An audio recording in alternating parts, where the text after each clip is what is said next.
Pastor Liz here. Well, after 64 Sundays, we are preparing to return to in-person worship in the sanctuary. So let me walk you through what you can expect when you return. As able, everyone will enter through the main doors into the gathering space. You'll be greeted by masked volunteers who will help you and direct you into the space as you arrive. And masks will be worn into the building. And while you're inside the building, they will stay on. Now, when you step inside, you'll notice that the gathering space isn't exactly set up for gathering, and that's because we are trying to encourage socializing to happen outside. The cafe will also be closed for the time being, but the bathrooms are open, and so use them as needed. When you walk into the sanctuary, you will be greeted by an usher team who will use this seating map to help you find a seat and to keep track of how many people are in the sanctuary. Families, couples, and individuals will be staggered in the pews so that each pew on average has about 4 people.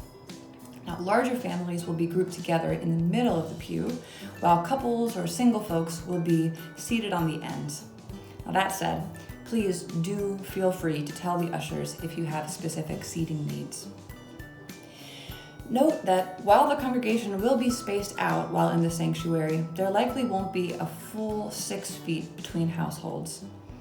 The congregational survey showed that by the end of May, 98% of the 193 people who completed the survey will be completely vaccinated.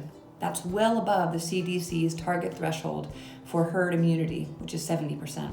And while we know that the survey doesn't account for every single person who might show up on any given Sunday, we do feel confident that our mitigation efforts are sound. As a further precaution, when the ushers seat you, they'll write down your name or your family name on that seating map so that essentially we have a seating chart that we can refer back to in the very unlikely event that we have to do any contact tracing. So don't be surprised if the usher asks you for your name and if you're new, for a contact number. Even though we're doing this as a safety measure, it's actually, we think, going to be really useful and meaningful in terms of building congregational relationships and making new connections. Now, in the pews, you'll find hand wipes that you're welcome to use for your own personal use at any point, but specifically, at the end of the service, we'll ask you to use the wipes to wipe down your area and then dispose of those wipes in the trash cans that will be found by the doors as you exit. To exit, ushers will dismiss rows starting at the front to avoid any kind of bottlenecking. Once your row is dismissed, you can use any door in the sanctuary that leads directly outside, whether these are the doors on the side wall that run parallel to McGrann Boulevard or the doors in the narthex, the back of the sanctuary, that lead right out onto the portico or the front lawn. Between services, we'll be propping up and propping open the sanctuary doors to facilitate good airflow, and volunteers or staff will wipe down doorknobs and surfaces in the bathrooms. Now, as for the services themselves, the 7:45 a.m. service will include traditional liturgy and hymns. It'll be quiet and reflective, and every week, even beyond the first Sunday of the month, but every week, we'll celebrate communion together at this hour using traditional liturgy found in the Methodist hymnal. Masked congregational singing will be permitted at the 7:45 service.